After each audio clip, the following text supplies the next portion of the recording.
Hello, everybody, and welcome back to another exciting edition of the Backmarkers SLiDESIGNS Truck Series. Tonight, we are at Michigan International Speedway for the Martin Sports 200.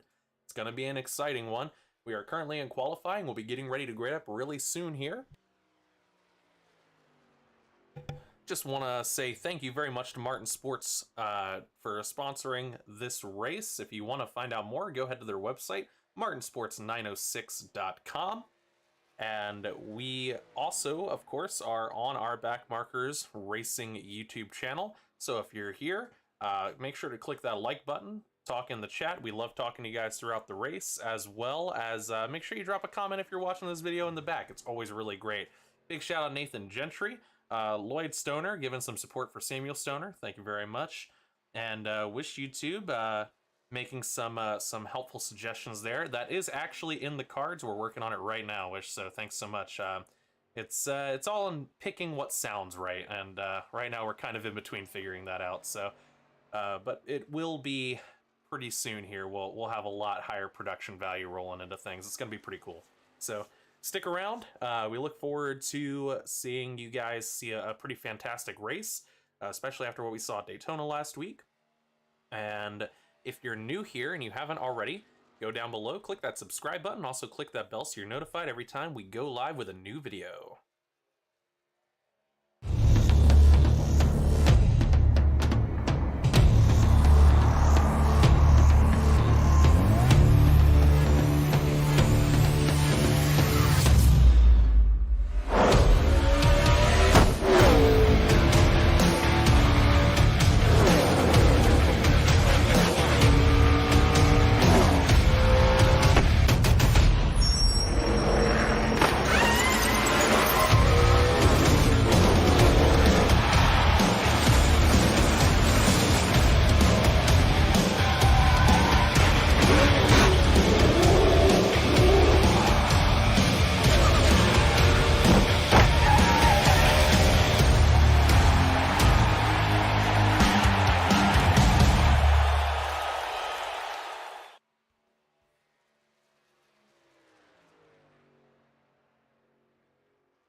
Ladies and gentlemen, it's been a pleasure to see all of you pouring in, getting ready for this race to get started. It's always great watching that that view number pop up every single time we're getting ready to go live. Once again, want to thank you all for tuning in to the Backmarkers SLiDESIGNS Truck Series. This is our inaugural season, Season 1 in the trucks. You're watching history take place here. In the second race, it's Week 2, and this is the Martin Sports 200. I am your lead commentator, Rain Braun, alongside broadcast colleague Tyler DeTalent. How's it going, Tyler? Oh, it's going pretty good. Just excited to see what we have in store for this evening. Absolutely. I mean, based on how Daytona went, I've got some pretty high hopes for how things are going to shake out. None of you ended up, if a couple of you guys didn't see Daytona, it was quite the spectacle. 96 laps green, caution right at 4 to go, bringing out a green-white checkered, and then it went just straight on with a drag race finish. You're going to want to go see that. It was definitely worth the watch. It was very entertaining to broadcast, and I'm sure it was definitely a lot of fun to watch back, at least from my perspective. So it's definitely something you're gonna want to go see. But obviously, Michigan, it's different. Michigan is not Daytona. Different track layout as we look at the race info overhead here. It's a lot. In the realms of a speedway, it is almost Martinsville shaped, almost, with the way that front stretch only kind of just juts out. Yeah. I mean, there's definitely going to be some tight turns, some tight corners that are going to be taken here, and it's going to be a lot of driving off exit and running down speedways. Tyler, I know you've run here at Michigan. What's it like behind the wheel? So it's a fun track, and this actually happens to be Legacy, Michigan. So this is before the repave. This surface is going to eat these tires up. Say about maybe 15 laps in or so, you're gonna have about a half second of fall off in lap times. Just something to look out for too, as you see these guys navigate. This track is kind of gonna drive like a super speedway. Towards the beginning of these runs, you're gonna have some drafting, people moving around. There's about 4 or 5 different lanes really you can use here. So I'd imagine with any restart, there's gonna be all 5 lanes used. You got your pit road speed at 55 miles an hour, and if we get green flag runs like we did last week, then 55 miles an hour is going to be tough to get down to when you're running 170 in turn 4. That's just something to also watch out for, is pit road speeding penalties. And it's just it's a fun track. You can let her hang out, and really just it's a good time. Absolutely. It's going to be interesting, because talking to the drivers as they were getting ready here, something that was heavily noted, especially within my team over at Off the Wall, I'm sure there might have been similar discussion over at Backmarkers Racing and that group, is that during practice there was some group running, pit party, trying to get a feel for the draft, and I heard guys remarking it's kind of hard to pass. Yeah, it was. There was a little bit of talk going on of guys like, okay, I'm ready to make this move if we want to see how so-and-so does up in front of our little pack. And then they would get up front, and they would, do this little switch around and see who's, the better leader, and get the guys' lap times and get them some time up front so they can get the feel for how the truck drives. Because it will drive differently when you're out in front of a little group than it will when you're following second, third, fourth, fifth in line even. But yeah, it's definitely gonna make for some interesting runs here. If you mess up getting out of 2 and 4, then you scrub a lot of speed to go down these straightaways. So you got to make sure your exits are on point. So basically, don't mess up. Yeah, easy enough. It's simple, right? As it seems simple enough. I'm sure they can do that just fine. Oh, these are high caliber drivers. They're definitely going to have a good time with it. Absolutely, we're going to have a good time watching it as well. As we gear up here and get ready this week, we might, depending. I mean, what do you think is going to be the caution scenario in this week? I mean, do you think it's going to be any different? Do you think we're going to see more cautions, or do you think it's going to be a lot of green flag running?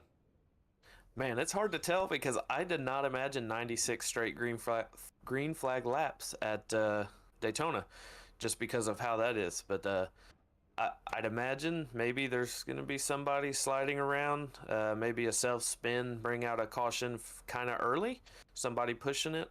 But yeah, it's going to be hard to tell. It's just going to be a lot of pack racing right at the beginning, but that'll tail off.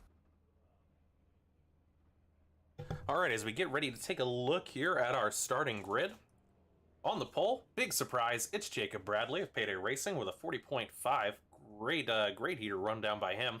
Next up, it is the, should remark here in general, it's Tyler Barnett with Backmarkers Racing. He's the Season 1 ARCA champion, and Jacob Bradley is the Season 2 ARCA champion. So, head-to-head ARCA champions running side by side right now. It's very fitting. In third, Adam Boyles. Didn't see a lot out of him during practice. Might have just been him joining late. He definitely showed up for qualifying. Jonathan Cofield, Payday Racing, going to be there. He's on the outside, so he's not exactly in position to support Jacob Bradley here, but I'm sure that won't be too much of an issue. As just behind him in 6 is Johnny Rapp, his teammate. Mike Kosick to the outside of him in the 8 with Dumpster Fire Racing. In 7th, Michael Boyles. He's lined up behind his teammate, Adam Boyles, his brother as well, in Impact Racing. We got Kevin Baumler running for Up and Coming here this evening in the 81. And just behind him, it's Austin Holbrook in the Up and Coming car. It should be the 18, but broadcast for some reason is showing the 12, and his car is showing the 1. So it's going to be a really interesting time keeping track of that. So... Then from there, Steve Loving coming in at 10th, and for Off the Wall Racing, and Devin Jack 12th, while Dustin Bally is 11th, or no, Dustin Bally 12th, Devin Jack 11th. I can't read, so I have the information right in front of me, can't quite read it. It happens. As we take a look here, this is definitely going to be interesting as the pace car dives off. We're getting ready to go green. And we're getting started here at the Martin Sports 200. Yeah, just a pretty familiar route, but what's interesting about this is what we're really familiar with from Jacob Bradley is a rocket takeoff. And while he did have a pretty good takeoff, he wasn't that much further ahead of Tyler Barnett on that. Yeah, Tyler seemed like he was ready to pounce. So I think him and Jacob Bradley are going to be probably nose to tail most of this race. So we see how that tire wear goes into effect with both of them. Absolutely. He's already pulling away. Look at Bradley move. I mean, we knew something was up with the way he laid down that heater in his qualifying time. But man, oh man, is he really getting some... But look at the run that Tyler gets off that front. Absolutely. He had something figured out there in 3 and 4 where he distanced himself, but that draft is going to play such a big factor, and with the help of Adam Boyles and Cofield behind him, he's going to get a little bit of help there, and the space is going to draw them a little bit back together. Absolutely, and of course there's some big moves already happening. It's gonna, I mean, you'd imagine most of this would be a little side by side for a short while, but there's already some guys kind of jockeying for position this ahead of time. We're only on lap 3 coming up on of 100 laps here at Michigan. Is that really something you know, are we going to see a whole lot of this back and forth, people just sliding past each other, getting only like one position trade-off? I mean, especially with what we were talking about with how much harder it is to pass. Honestly, I don't know if it's worth it, because like I was saying earlier, the fall off on lap times is so high that really you might want to go the let's see, like Blake Hoppy route, Logan Monteith route, and just kind of hang out, get a feel for things. Let these guys up in front that are running super hard trying to keep their position, let them burn their stuff up, and then later in the run, if we get a long green flag run, like the Blake Hoppies, the Dustin Ballies, these guys are going to really come back up, and their tire wear, you know, obviously isn't going to be as bad because they babied it at the beginning. So they're going to be ones to watch out for there in the middle of the pack. Absolutely, and as we take a look here, there is definitely some strategy going on in that aspect. I mean, people taking the apron, coming around the front and even on the back, just trying to work with them tires, keep them get out and get a little fresh air, a little air on the car, but also, you know, kind of break out and not really have that issue. Really not pushing it too hard in the corners, trying to stay in the draft as much as possible. And speaking of staying in the draft, Tyler Barnett has caught that draft on Jacob Yeah. Bradley, and he is hot on his trail. It looks like Barnett is a little bit better in turn 1 and 2, and he gets that run with the draft pull out of 2. And Cofield was right up on Adam Boyle's bumper going into 1 all the way down the front stretch too. So he's kind of backed off. I wonder if that was he backed off on purpose or he just got loose there. I'm telling. I mean, this is just another scenario here. I mean, we're taking a look. Adam Boyle's not not far back at all, and then you've got Jonathan Cofield kind of running with him. You know, Cofield is looking to get past him, get past Barnett, link up with Jacob Bradley, and just kind of try to take it easy on this thing. You know, it'll definitely be easier on both of them if it's two teammates just pushing each other for the whole race. And you know, Cofield. He's no slouch, right? He's gonna show up and he's gonna try to win this thing no matter what. So he's gonna try to play it just as smart as the rest of these guys. Absolutely. He might be biding his time too, just kind of hanging out in fourth, not really making an issue, forcing an issue to try to get around Adam at this time anyways. Jacob Bradley having some major blinking issues. That's not a good thing. It's hard being the car right behind somebody who is blinking because you can't really judge what they're doing because you can't see them. So hopefully it smooths itself out so we can just watch this awesome race for the lead here. We got a couple side-by-sides back in the pack. Nothing too crazy. Carter Dyson is next to, that looks like Michael Boyles. Yes, indeed. Michael Boyles to the outside. Blake Hoppy, teammate, pushing right up behind him. Right up behind Carter Dyson, that is, in the 15. Gonna give him a good push probably down the straightaway here, send him off in the 1 and let him be free of Michael Boyles as then he tries to battle with him. There's a little bit of a fight. Look to Logan Monteith just behind here. Logan Monteith is up 8 positions so far, and he is battling with Dustin Bawley currently, trying to find a run to get around him. Yeah, I think he got in a little too shallow there and had to check up. Dustin had a little bit more momentum on the outside there. So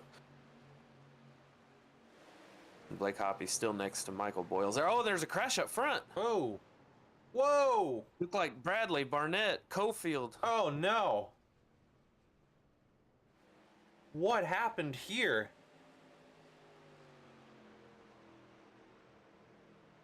Man, we were watching the side-by-side in the middle of the pack and we didn't even see the front. I know, it's incredible.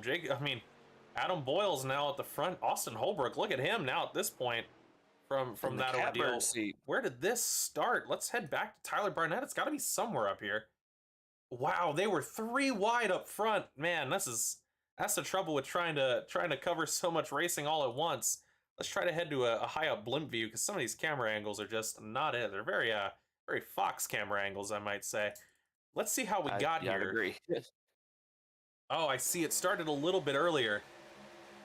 Tyler Barnett real tight on the inside of Jacob Bradley. Jacob came down, met Tyler in the middle. That sent it 3 wide where Adam goes around. Tyler gets really loose hitting the grass, catches Cofield, catches the 8. And that is enough to catch a large portion of this group who just could not find anywhere to go. I mean, we talked about it last week. You really can't see anything in front of these trucks. You're pretty much reliant on spotters and what you see the car in front of you do, and if they don't react, it's a lot harder for you to as well. Yeah, it looked like Tyler moved up just a hair to get a side draft, and then I don't know if Bradley didn't know he was there or his spotter didn't say anything or what, because he had his whole front wheel up there. Let's see if we go on board here with Tyler Barnett.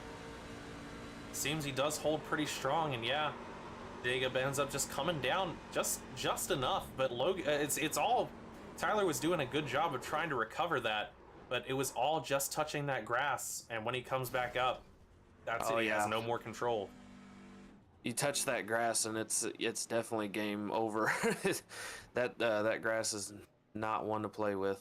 Well, we got Evan Pienta, Kevin Baumler, Peter Stewart, Jacob Bradley, Sean Johnson, all still in the pits.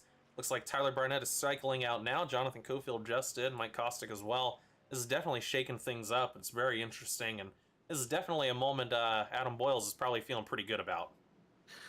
Well, is that someone we would like to talk to, maybe? Well, I mean, there's it's up to you, Mr. Interview Man. All right, well, I'm going to jump over and I'll pull him in.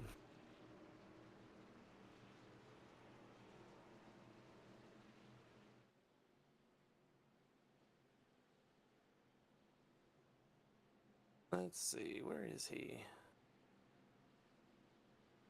Always fun trying to grab somebody on their comms. Yeah, I was gonna say, why can't I find him? Okay. Hey, Adam, it's Tyler and Rain in the booth. You got us? Yes, sir. What's up, everybody? All right, well, you inherited the lead. Tell us what you saw. Okay, this is what I saw. So, Tyler, I noticed, was ready to get past Jacob. So he sent it to the inside, and then he just got a little too low, right when he entered turn 3. Got loose, hit him, and then I took it 3 wide, and then I thought everything's good, and I see both of them spinning again. So I feel bad for, Tyler and Jacob. Tyler's probably beating himself up right now, but, thank the Lord we're up here and we didn't get wrecked.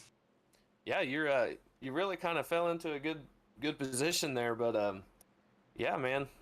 Well, it looks like you're heading into 3 and gonna be restarting this lap, so we'll go ahead and drop you back in. Head 4, thank y'all. Yep.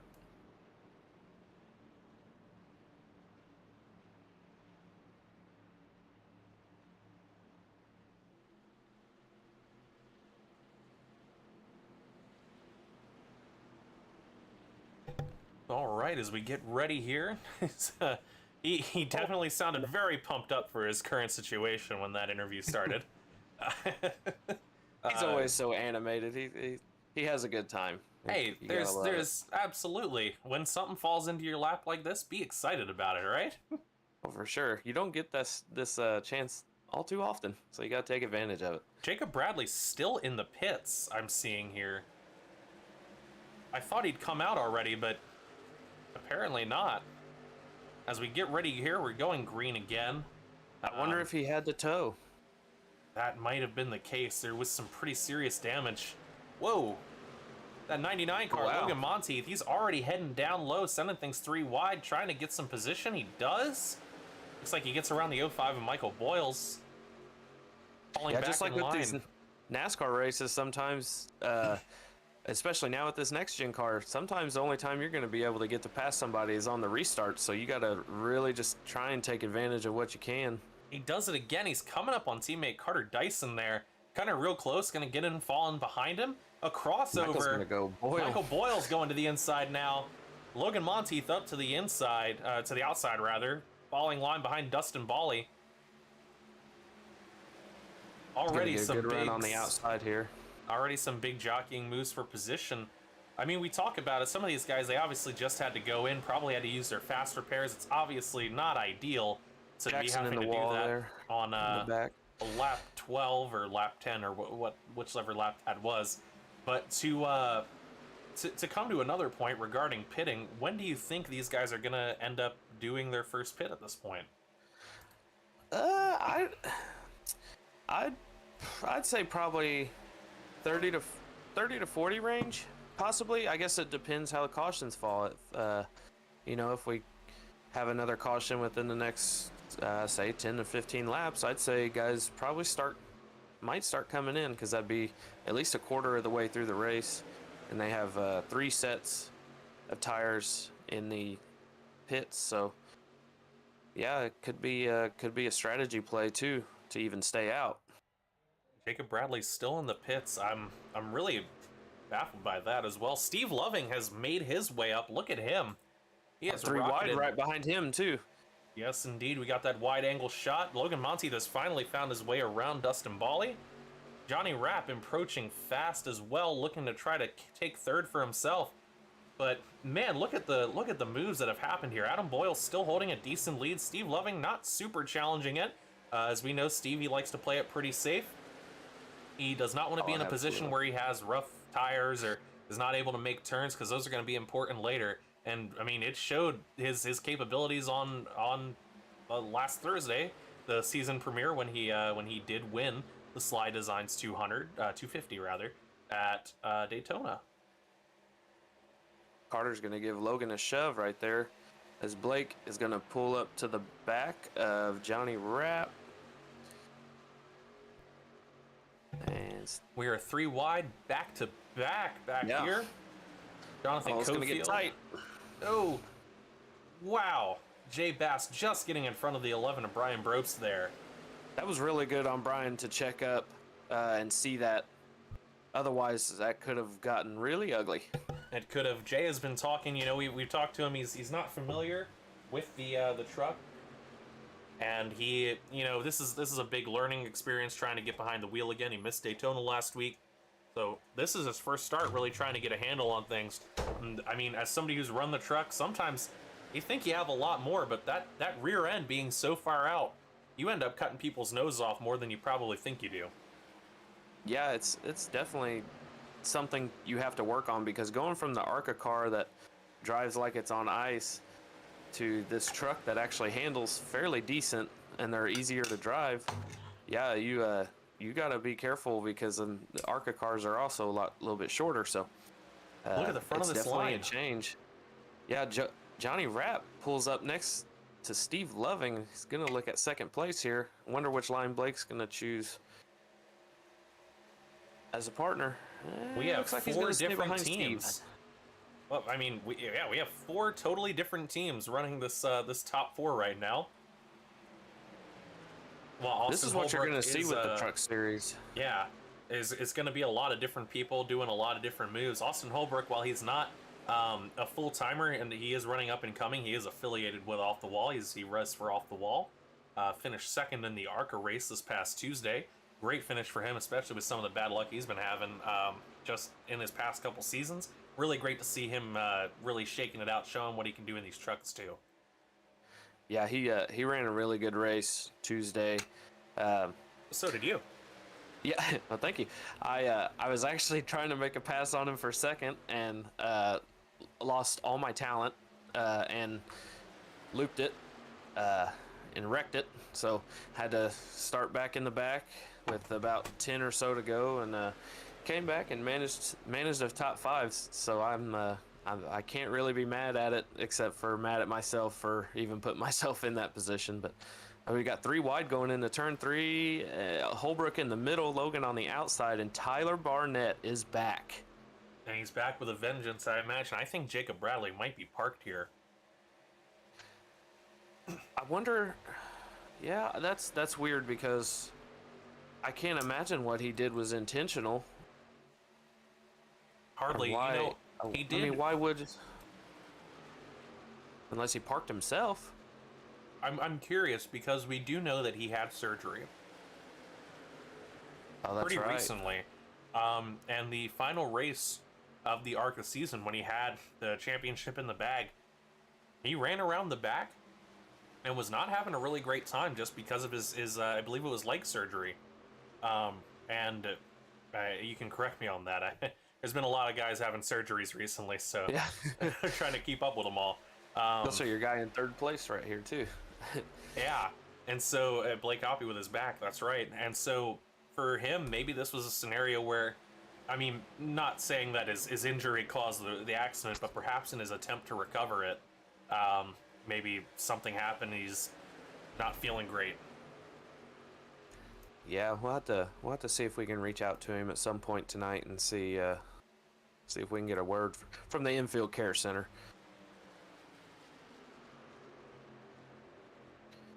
Looks like a follow the leader train going on right now, 1st through 6th. Except for when Barnett gets up there, I'm sure he's going to try and make a move. Well, he's trying to already off of Blake Hoppy. I mean, look at the push that he's given to Blake right now. They've already made some major momentum on the 52 of Johnny Rapp and Adam Boyles. It's incredible how air works with these trucks. It's I mean, you can see it from that view. Just how much these runs, how much you can get these runs. It's incredible. Something noted for sure here is the way the trucks, I mean, you see it in instances like the 8 here on Steve Loving just did, the way Tyler has been pretty much on Blake, and as he's kind of, yeah, he's probably going to pass him here on this one. And as we're talking right now, Johnny Rapp has just done to Adam Boyles. It sucks them in, and then as you watch them come out of these turns, it just completely pushes them apart. Yeah, they, and I imagine right now this is about, let's see, we are 23 laps in. I'd imagine some of these guys are starting to tighten up pretty bad, because you know, we're already having, check lap times here, we're already having almost a second fall off from when the race started. So that's yeah, they're definitely going to be starting to get ill handling as we got 3 wide going into look turn at Tyler 1 here, already going for it. Oh, Blake. Oh, he got super close to Johnny there. I don't know if they touched, but man, they were close. Johnny got that incredible run from the outside.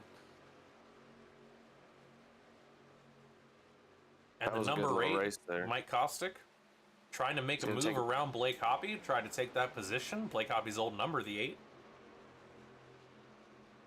Tyler's going to look to the inside of Johnny coming out of 4, see if he can get a little side draft and then push away and just get the wake of Adam Boyles. And that's one thing about Tyler. He is not scared to push the issue no matter what the tire wear says. For sure. That seems to be definitely something he's capable of doing. I imagine, though, the way Tyler is, I'd have to think that the way this draft is working, like we see with Steve Loving right now, he's just trying to stay in that draft and keep that distance between him and that backpack that's trying to form and get around him. Logan Monteith back there. But for someone like Tyler Barnett, we talked about the way this draft plays in and the way it sucks you up and then it can push you back out, as it just did right here. Tyler, I mean, I'd imagine it's all in how you utilize that run that you get if you can get past somebody. But, I mean, the air is so different, and the way this track is and the way, you know, it does seem to be pretty hard to pass for the most part, as Tyler does it with ease, as I'm talking here. Yeah, he did. He still has to work for it a bit here. You know, that wasn't just he passed him on the front and he was just kind of working with it. That was trying to pass him throughout the entire turn. And that makes me wonder too. I can't imagine Tyler would have taken tires on that stop, but how he drove up through the field, it wouldn't surprise me if he did, because nobody else has really been able to totally drive away like he just did from these guys. But these guys are also running side by side, so they're kind of like a big parachute now. We don't have a lot to compare against either, as Jacob Bradley is still pitted. He's parked here, so I mean, no telling who was gonna, you know, make those moves. And I see in our YouTube chat now that Sadie and Nolan, Dustin Bali's kids, are getting to stay up late to watch the race. So we just want to give a shout out to them for hanging out with us and enjoying this awesome race. We got awesome 3 wide every now and then, and a couple lead changes, and oh yeah, good one to watch. Absolutely, Sadie and Nolan. Thank you guys so much for tuning in. It's really great you're getting to see your dad out here racing. Really proud to have him as on my team. He's a fantastic runner, and it's always really exciting to get to watch him. It's really great to see the Bali family show out and support for him every week. Absolutely, Dustin's he's a big help in the league. He definitely one of the good guys out there.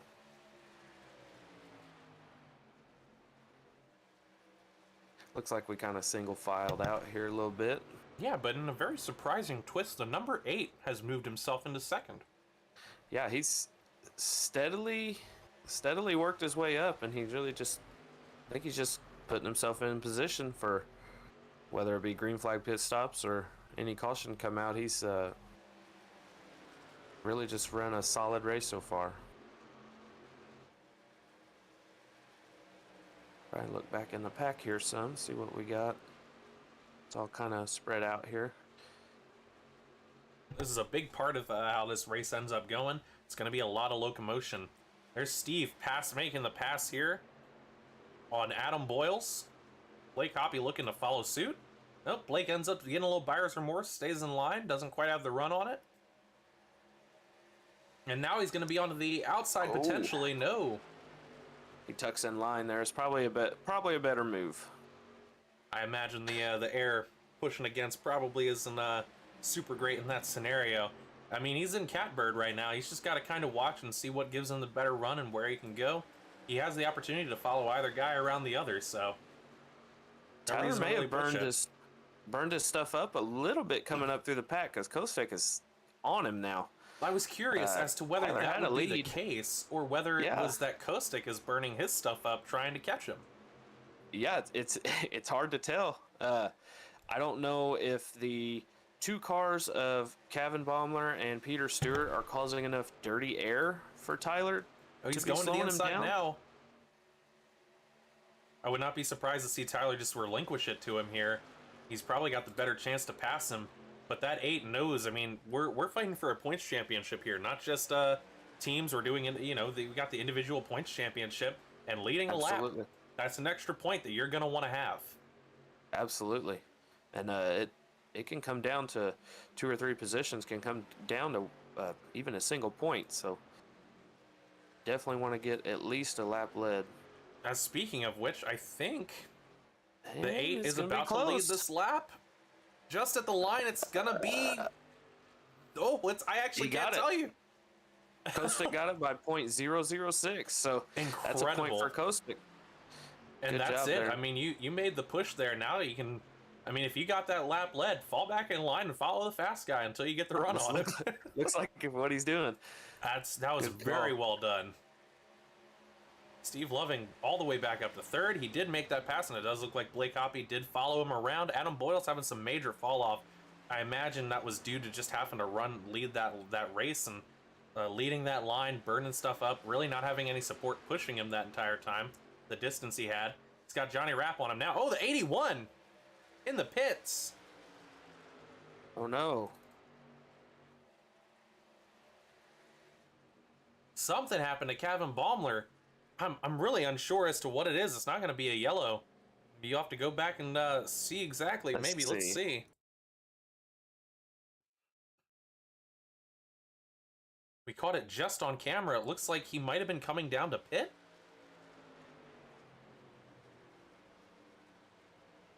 Yeah, that's what it looks like. He came down the pit and spun it. Just brake too hard. That's what happens. I alluded to that at the beginning. You're going from about 170 to 55. So I mean that's a little bit of a difference. Jonathan Cofield. He's kind of out back running on his own on 16th. I wonder if he's down power a little bit from that wreck and didn't want to use his fast repair yet. Evan Pienta's pitting as well. Yeah, he is. That's interesting. I didn't anticipate anybody short pitting at this point, but it looks like some guys have made that choice already. As we look here, Blake Hoppy getting around Steve Loving. Johnny Rapp trying to do the same, not quite going to do it as they're around the lap car of the 91 of Peter Stewart. Adam Boyles getting in line behind the 52. As I'm sure they're all going to try to get a good push here. Looks Blake like the is 81 one of those guys. Pit road. Yeah, he's heading back out. Hopefully he didn't have to burn his fast repair, but he may have been in that wreck earlier. I'm not sure. We'll say this one thing about Blake Hoppy. He is really good at saving tires and still running up front. And you see that in a lot of these green flag races. He'll be one of the guys that seem to make it back up there. Did it at Iowa, and he's just really good at saving tires. Steve Loving is pitting. Dustin Bawley. It looks like the off the wall crew. Austin Holbrook as well. As I said, they're all affiliated. Austin driving for off the wall in ARCA. And I imagine Jay Bass is pitting here as well. It looks like, yes, indeed. So they are going to go ahead and take their pit now. as a team. Robert Brobst coming in as well. Right in the middle of that 30 to 40 lap mark on pit stops, so it's seemed to be playing out just right. Something that was being talked about was what is the reality, what is the realistic aspect of, you know, when Backmarkers Racing or as Adam Boyles is coming in as well, or when Payday Racing would be looking themselves to pit. Looks like Dustin Bally is going to get off here. They're about to get lapped, but I mean, eventually they're going to end up catching that one back. But I mean, as we were kind of talking, I was talking to some drivers and strategy, kind of feeling it out. A lot of indication that people believe Backmarkers would just attempt to run it as long as they can. Same with Payday. It's a fuel mileage race. Just try to run it out, stretch it as far as you can before you inevitably have to finally come in and pit. You're definitely somebody who's affiliated in that group as a member of Evil Empire. So in talking with them early before, was there any kind of pit strategy talk? I didn't hear too much. I wasn't in there for all too long, but just as you say that, they're all on pit road now. Blake Hoppy, Carter Dyson, Logan Monteith, and Samuel Stoner as well, 16. All but Tyler Barnett. He's still out there, so. Dustin Bally is like just absolutely tearing by. That's the difference right there. That's that difference you can see in tires and in the wear when you're on a fresh set like that. Trying to get his lap back right here, right now. Be very valuable, you know, if anything were to happen caution-wise, you want to have yourself ahead of the leader by now. Yeah, and that's one thing with the strategy, trying to run it out, because like you saw with Kevin, sometimes somebody can loop it out right at the beginning of pit road and might even get a caution with it, and you know, you put yourself in a good spot to come down pit road and keep your position. But you also chance with the tire fall off, you're so much further behind on time because you're falling off a second in 20 laps. So, and to be clear, yeah, we're talking about this. I mean, Dustin Bally is in 7th, and he's just ahead of the leaders. Yeah, like, I mean, that's just how green flag pit stops roll out. And I mean, these cars, these guys running. Adam Boyle's getting himself ahead now too. It's only a matter of time here before the 13, the 8, the 52 all take themselves down pit road. Michael Gudger kind of all alone out here on the front here in 5th. He's up 11 spots on the night. Tyler Barnett and Kostic are supposed to be pitting right now, but Jackson is on the inside of Tyler, so it's nope. Tyler had to stay out. He couldn't commit. And Mike Kostic and Johnny Rapp are going to pit here. That could hurt them.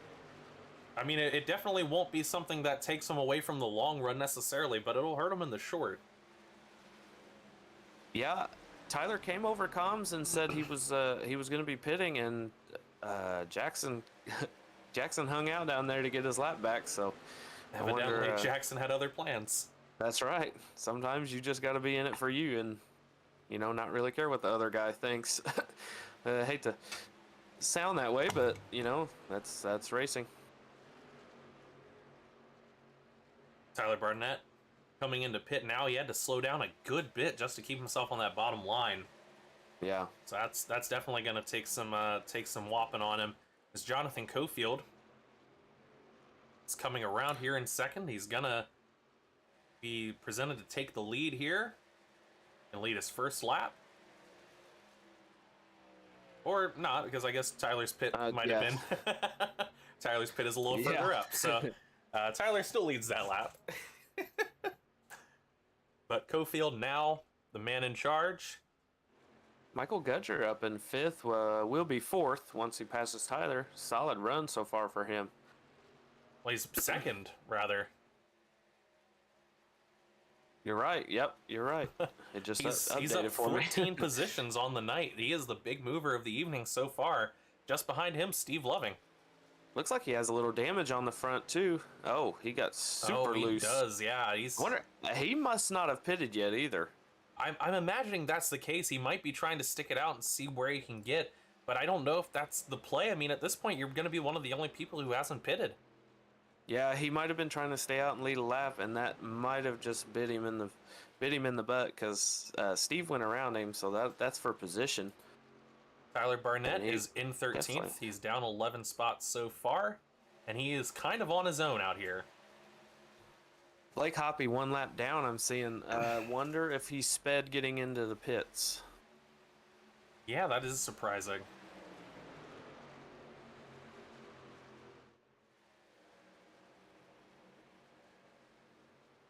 And this is a scenario, we see it now, the spacing out. Steve Loving on his own, Jonathan Cofield out on his own. Michael Gudger getting caught by Dustin Bally here. Dustin will surely seemingly get by him with ease. He does. Now Dustin's going to put some space between them, and he's going to be on his own as well, trying to catch up to his teammate. And then just behind Michael Gudger, who's catching them right now, it's that pack led by Adam Boyles.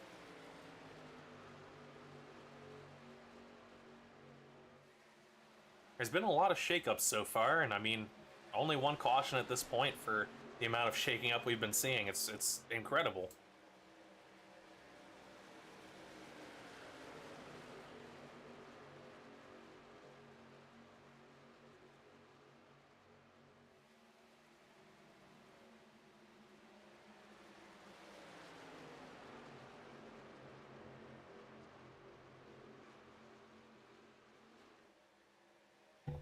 Yeah, the more I'm looking at it, I mean, I don't remember seeing him, but I mean, he may have. Unless he has more damage, Michael Gudger is just falling way off pace here.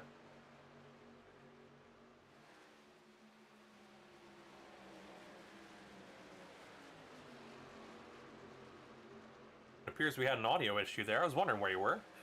Yeah, that was weird. I was kind of just talking to myself for a second there till I realized it. I was like, wow, he's not talking to me. As was I. I was like, man, he must be listening to radio comms. I don't know what's going on. No, I was just watching the battle and kind of talking, and I was like, man, he's really just letting me go on this rant. Man, I was hoping you would. I was wondering why I got so quiet. Man, all right, well, we need to hop back into the broadcast booth, or are we good here? We're probably all right here. I mean, we have a pretty right. good opportunity. Things are kind of just shaking out. People are jockeying for position. You want to see if we can get up Jacob Bradley? Yeah, is he still... It does appear he's still on comms. All right, yeah, I'll bring him in here.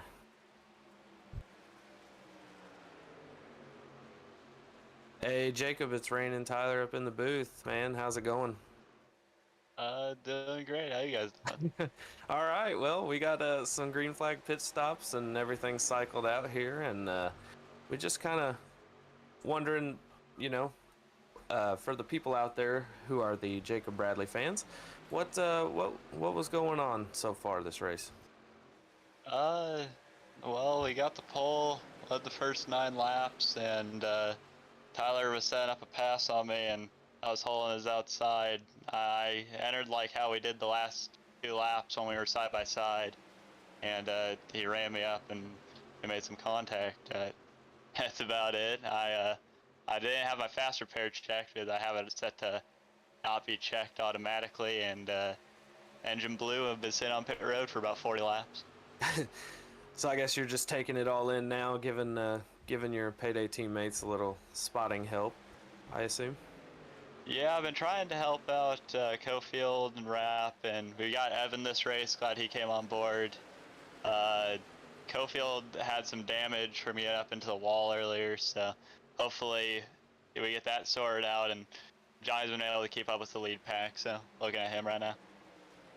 Yeah, he's on the outside of Logan. Seemed to be one of the only battles going on right now, with everybody kind of stretched out. But yeah, Johnny's having a good run. Cofield, he was kind of separated from the pack, like you were saying. We were wondering if he had some damage that was slowing him down. See a couple more battles brewing up here. Absolutely. We were definitely worried about your pre-existing injury, worried that something was happening. We were hoping to get word from the infield care center. Glad you've been released. Yeah, if he'll care center release me, I may be able to hop back in the car. I don't know if it's gonna help, but I may give it a shot. Hey, All right, man. Well, maybe it'll be some drafting help. Who knows? yeah. Yeah, we'll see what we got. Well, we'll drop you back in and have a good rest of the night. Yep, thank you guys. Tough break for. Oh, whoa! Oh wow! Oh wow! Massive wreck! Massive wreck! Who was that? Holy cow! Blake Hoppy was one of them. Someone just went clip that. clear into the sky. Holy. Okay, Adam I'm gonna have Boyles to, appears to be involved as well. gonna have to Whoa. go on the.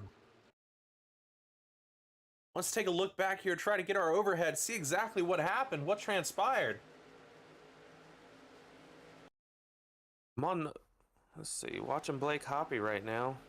He goes to the outside of Adam Boyles. Oh, wow. And it's a pinch. Adam pinched him up. Yeah. And Man, just that's close slide it. racing. It was clearly not anything maliciously intended either. Just enough to catch him and turn. Adam I'd turning imagine himself Adam's on him. Oh, he's completely stuck in the catch fence. That's definitely he towed there. Unbelievable. I'd imagine Adam's spotter didn't mention Blake was there or didn't have enough time. All that happened so fast. On board with Adam Boyles here. There it is, the pinch. Yeah, I think he just didn't know he was that close. Yeah, that's a tough spot to be in. Ah, terrible, terrible thing for Adam there. And also take a look at Blake Hoppy as well. Oh my! You've got to go on the cockpit view of Johnny Rapp for that one. That was a sight to see. Wow. We're on board with Blake Hoppy. We'll head to Johnny Rapp just after. Yeah, Blake really tried to get to the outside. It's hard to say in this scenario. I mean, obviously Adam shouldn't have come up, but this might have been an opportunity. Blake just backed out just a slight bit. I mean, to me, when I see that, that just didn't look like it was gonna turn out well. Let's it head looked on board like Johnny from Rapp.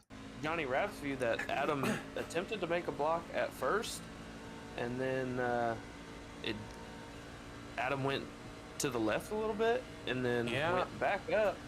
I think it's just the way the turn is. He didn't turn left as fast as Blake, was being in the corner, not having anywhere else to go.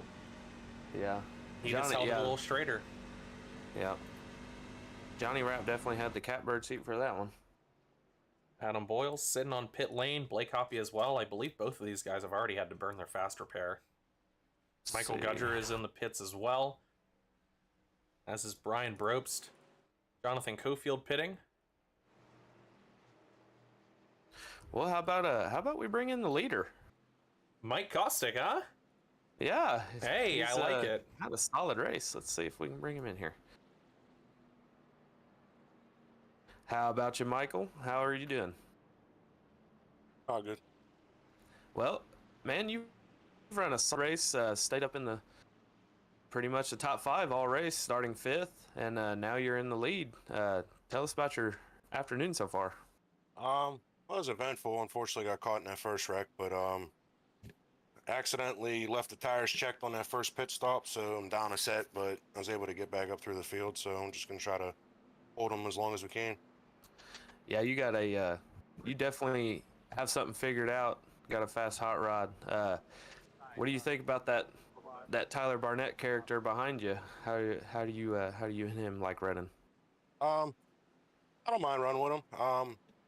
Other league we were in, he spun me out on pit road here once before, so got some flashbacks of that. But besides that, it's always fun running with him. That sounds like to me he's got one coming. You're driving a great race, man. Keep it up, and we'll definitely be watching. We'll drop you back in with your team. I appreciate it.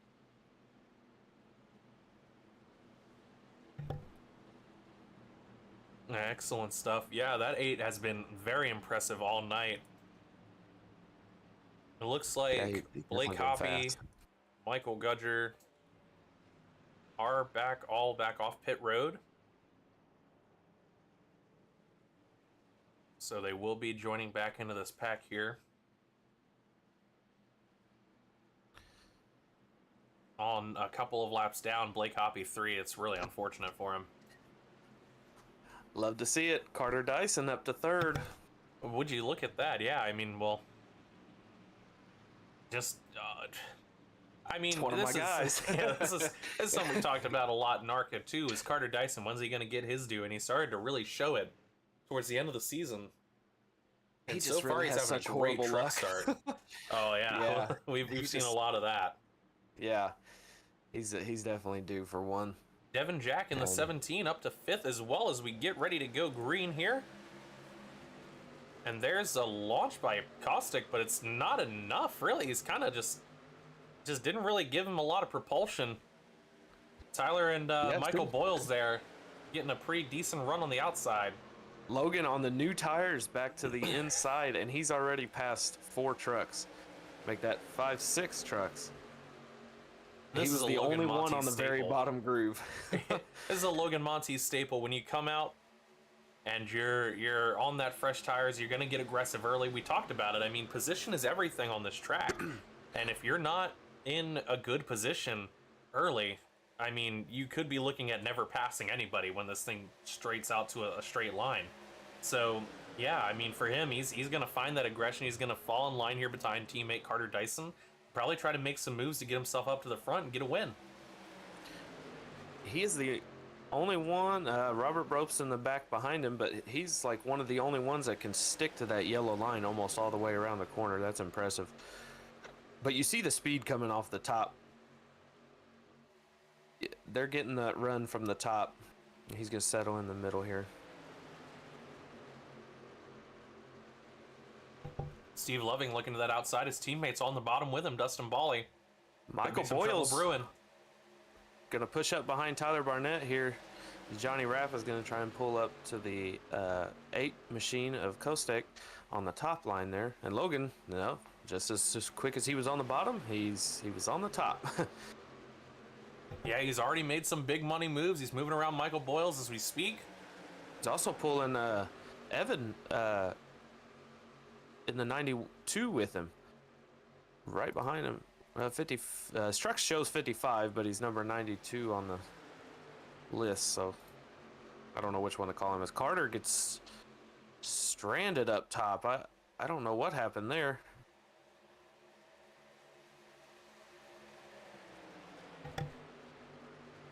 Trying to take a look now. As a matter of fact, see if I can perhaps fix in our back line here some of these issues regarding numbers not showing up correctly in our tower. Let's see if I can take a look here for a moment. Logan up to third, giving a push to Evan going into 3 and 4 here.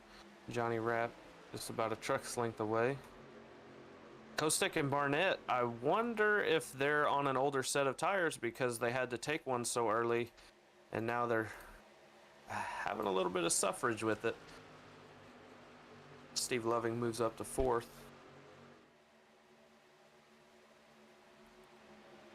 And for all you Dustin Bolly fans, he's moving up to 6th, just past Tyler Barnett. The kids are still up. He's making his way up.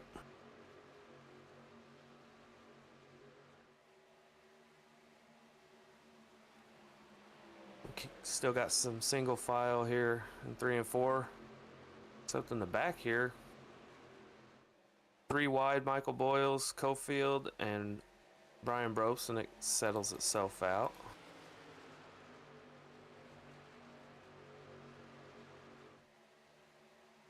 Appears we had another issue with our HUD overlay here, trying to get it rebooted for everybody. And it's back on. We're all good. No harm, no foul, all good. And Austin Holbrook is now displaying as the 18, so maybe that was a good thing.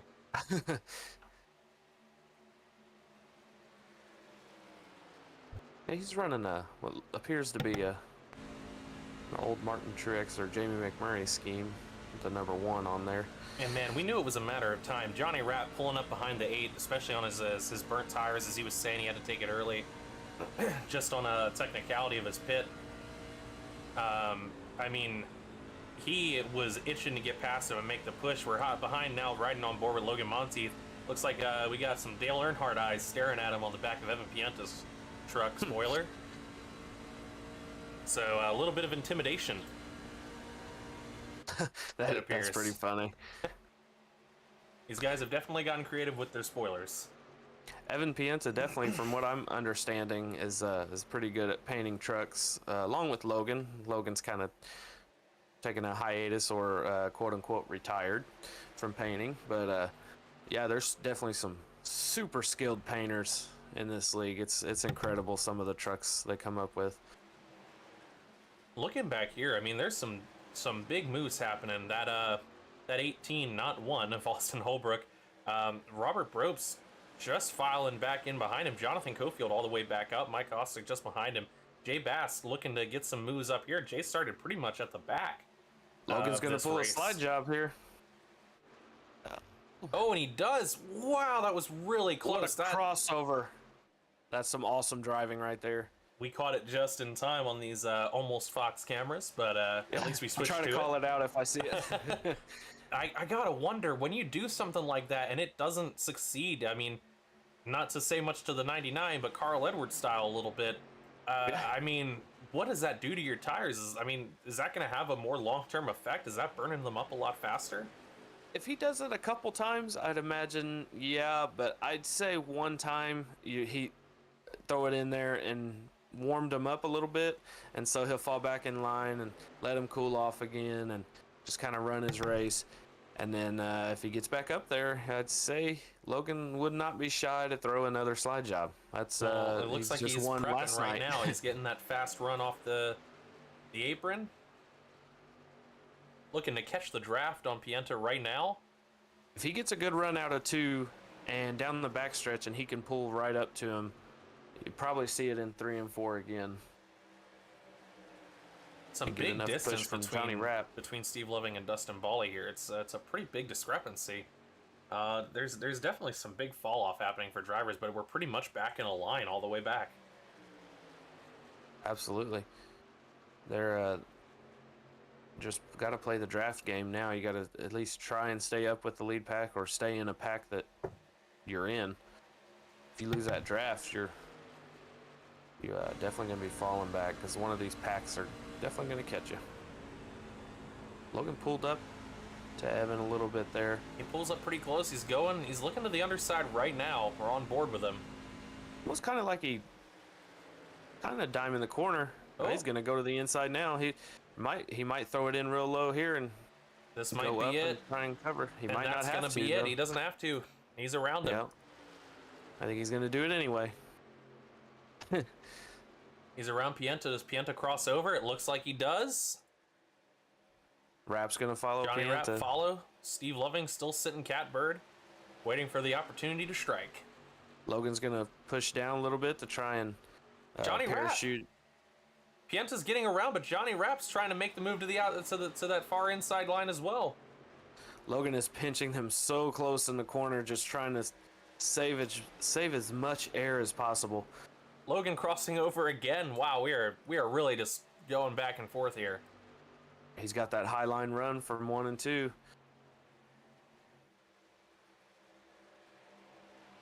Let's see, the outside line's going to get the run here. It's going to have Pienta's going to have a little bit of run, but looks like Logan's pulling away. No, yeah. He does. Close it back up and slow him down a little bit. He's back up now. It was just enough, I imagine. Oh, Pienta dropping down too. Well, he took the air off Logan there. Return the pinch. Logan had to check up. Yep, return of the pinch. Man, these guys are good. Steve Loving. And Steve. Yep. Yeah. We're looking at the same stuff, ready to make the same call. Steve Loving's looking to get himself now into third. He does so successfully. Johnny Rapp will probably let that slide for about a couple laps before he decides he wants it back. And you see who's creeping in the picture in that highlighter number 21. Yeah, the Sega car, Dustin Bally. And just behind him, we're looking at Austin Holbrook and Robert Brobst, who are just tandem drafting, trying to push themselves up. Been pretty much working together for most of this run they've been on right now. More of these guys get side by side, the more that's going to help Dustin, Austin, and Robert catch up to this 4-car pack here. Logan looking to the inside once again. He's not going to have it. You got to appreciate him going for it, for sure. Oh yeah, he's definitely going to throw it in there. He's not scared to do so. Steve's getting an incredible run on him. He might dive low here. No, he's going to stay in. Hold the draft. Talked about it before. Steve's not a guy to take chances in this scenario. Pretty picky on his runs. He wants to make sure he does it right. Logan, he'll pretty much take any run he gets, and he sticks in and commits to it, and that's big for him because he can make those moves. Steve, he's a lot pickier. He looks for the ones that he can commit to, and when he does, it usually works out for him. That's right. Puts himself in those positions. He's a very savvy racer. Absolutely, just different driving styles in general, but we're still watching this intense battle for the lead. Logan on the inside. This is what you love to see. Oh, Logan, super loose. Whoa! Very, very loose. That's gonna be trouble. Here comes Johnny Rapp. Johnny Rapp on the outside. Blood in the water. Steve Loving as well. Gotta take the run. Johnny Rapp, as we said, maybe 1 or 2 laps. He'll take it back. He'll say, that's mine, thank you. Might be on a little bit of an island, though. On his own but it down doesn't there. look like he's losing much of anything. He's like pretty firmly sliding his way up to second. Looks like Steve's going to drop down to that inside line, try to catch whatever he's on. Dustin's going to follow Steve for sure. Dustin Bali didn't even realize he's caught all the way back up here. Austin Holbrook, Robert Brobst not far at all as well. Just behind them, Jonathan Cofield, Jay Bast. Oh, Johnny got loose. Rapp. Very loose. Steve Loving to the outside there. Narrowly avoiding catastrophe. Dustin Bali going to jump up with him. And here comes Holbrook closing in a lot. And with, that is Dustin. Yeah, that's an off-the-wall outside line basically pushing there. So that's the kind of people you want to see in your mirror, is the guys that are going to help shove you forward. That's right. Those Toyotas are powerful. I mean, I know I'm always speaking a little biased here, but I mean, if I wasn't biased, I wouldn't be a good team owner. That's right. I mean, I know they try not to be a little biased on the real life broadcast, but unless you're Tony Stewart, we throw that stuff out the window here. We like our guys. Our guys are who we root for, but we're gonna call it fair. I mean, that's exactly how that goes down too. I mean, here we go. I mean, we're trying to cover as much as we can on this. It's just, I mean, I'm looking at my timer, my timing tower. Not a lot is happening in terms of battle towards the back. They're kind of all spread out. We're having a pit. Kind of running their own race. Jonathan Cofield pitting. Interesting. Wonder if he's going the short pit. I can't imagine a short pit, and here's really all coming off pit road right now. Interesting. Tyler Barnett is 1 lap down. As of now, yeah. But on those fresh tires, it's very likely he's about to find his way all the way to the front pack there. This could be the kind of opening that the 99 needs if that 13 can push his way up. Get a little bit of support. And Steve Loving, Dustin Bali, and Austin Holbrook peel off. There they go. Pit road. And that's what's so interesting. And Jay Bast as well, falling in line, all 4 of them. Back to back to back to back. Jacob Bradley's back out there. Mike Kostick gonna come in, go ahead and get his tires. I bet he's been just begging to get some new tires for a while here. So he's about to be mean on this track. I can guarantee that. Yeah, especially since he had to burn a set earlier. That's he was probably on some super old tires there, I'd imagine. Sam Stoner's come in as well. Adam Boyles. Jacob Bradley, yeah, I know we just mentioned that Jacob Bradley was out. He's back in now. And I know these guys are peeling off the pit, but if you look at the Logan tower, Monteith. Not too long ago, Peter Stewart was going a lap down by the pack, and he is now up to, well, it'll cycle out. Yeah, he'll fourth. be one of the, he'll be one of the top guys. So Oh, kudos on him for staying with it. Speaking of Austin Holbrook being our original big mover, Robert Probst up 21 positions on the night. He's our big mover of the night so far. Wow.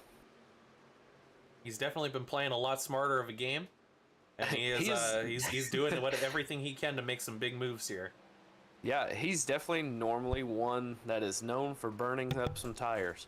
And he's done a really good job tonight, so kudos to him for breaking out of his mold.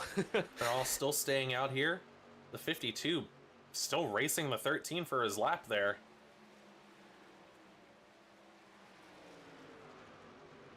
The 13 definitely has a really big advantage on this with those fresh tires. 99 coming off pit road right now.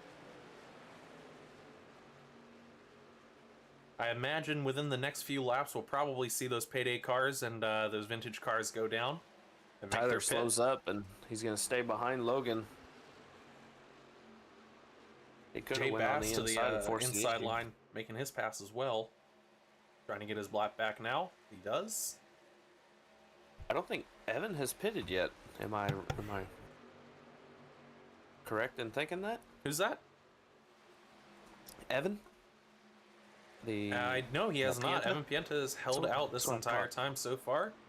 Him, Ronnie Rapp, Robert Probst, Carter Dyson, and Peter Stewart, I imagine, are all names. I'm not sure about Michael Boyles. I don't remember seeing him go down. So Looks I like think Devin Jack everybody is, as well as Michael Gudger, are currently down pit road. The top 8 haven't pitted yet, just based off the times. Let's see, you got Steve Loving, 37 seconds behind. And there the goes next the leader person, now. So, yep. Johnny Rapp's going to inherit the lead, and he's going to lead himself a lap. Points matter. Robert Probst staying out. Carter Dyson's coming in this lap. Heard over comms. It's one thing these guys do, for those that don't really know the iRacing thing, these guys can call over the iRacing radio to where they can talk to everybody, and they let each other know when they're going to pit. That way you're not right up behind somebody or trying to make a pass on somebody, and they just peel off into pit road and take you with them. But yeah, it's one cool thing. I imagine Robert is really hoping Johnny Rapp goes for the pit here. I mean, I'm not sure. I can't remember if Robert had to pit in one of those latest incidents, but I mean, if he's feeling fresh with only 23 to go in this race, I imagine he probably doesn't want to stay out, but I'm sure he probably wants to try to lead a lap. Yeah, I'd imagine that's probably what he's going for here. Carter Dyson, Michael Boyles now down pit road. Brian Probst moving himself right along. And I'm trying to go back. It looks like Steve Loving is the current... Yeah, Steve Loving is the current person to have pitted. Steve Loving, Dustin Bawley, Austin Holbrook. It looks like their pit cycle went very well. They're the guys that are going to inevitably inherit this lead. Why is, let's see, was that Peter Stewart on the inside? That was on the apron?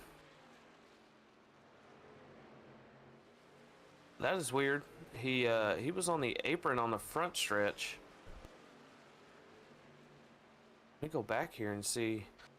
Oh, he went to... Looking back, Peter Stewart was trying to get to pit road. Yeah, he was up in the top 5 there. He must have missed it. He's going to probably try to go now.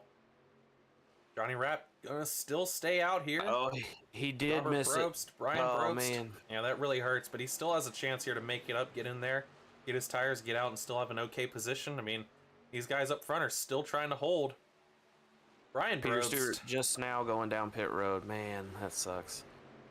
He was up there too. Adam Boyles getting his lap back. Devin Jack in the 17 attempting to do the same here very soon. Jacob Bradley falling in line with his teammate there. Johnny Rapp.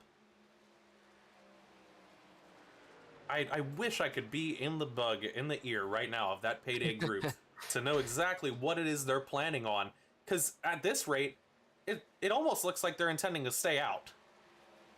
I don't know what a fuel cycle is here, but I'd be surprised if he could make it another 20 laps. I couldn't imagine so. I mean, Potentially the idea is run it as far as possible. As we talked about, these guys will stretch it out fuel mileage wise, but again, not to mention tires. These guys that all just pitted, their tires will be a little more worn. He might be able to make up the difference. Yeah. I'm trying to discern, is Brian Brobst pitted yet? Well, I don't know. Do you not know either? Let's see here. I very much wish I did. His laps are showing like he has not pitted yet, because his times are still continuing to fall off, so.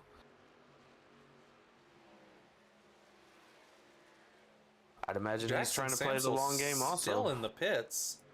Brian he's Brooks coming out also now. Trying to probably play the long game here. Jacob Bradley pitting in.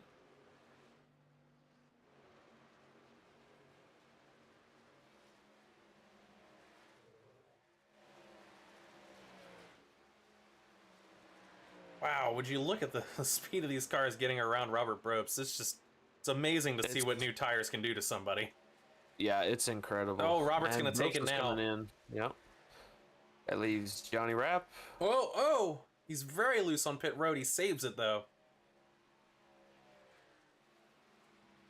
Johnny Rapp's just going to try to hold on to it.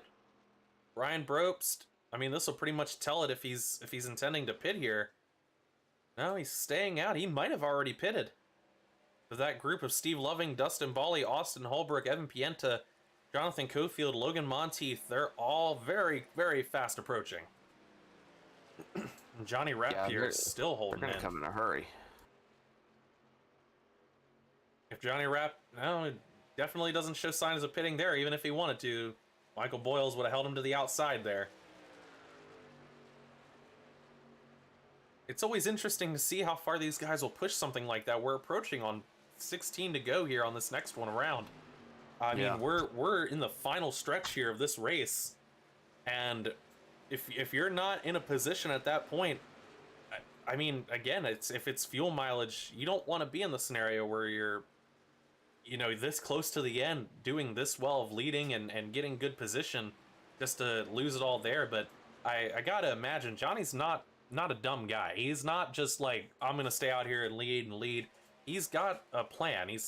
I'm sure his team is also, helping him assemble that plan. Payday are very smart. That's why I said I wish I was a fly on the wall right now, listening to what these guys are saying back there, because it's got to be very interesting.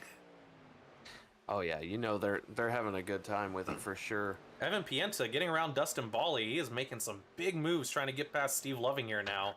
Well, Evan also has fresher tires. He pitted a handful of laps later than Steve and Dustin and Austin did. So you're also seeing even a handful of lap tires. Just kind of how easy it is to get out there and make some moves.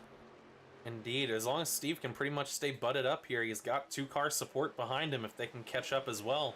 Might give him enough of a shove here. Get a repeat. Yeah, Johnny Rapp is in. Logan just went around Cofield too, so he's setting his sights on the Holbrook machine.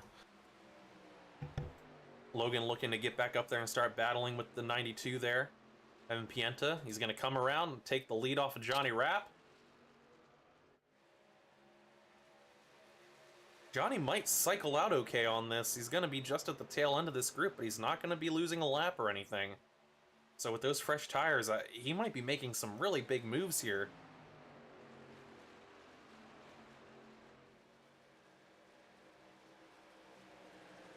Johnny Rapp is back on the track, still in the top 10 just right now. He'll fall just outside of it as he gets back up to speed and catches him with a drafting pack.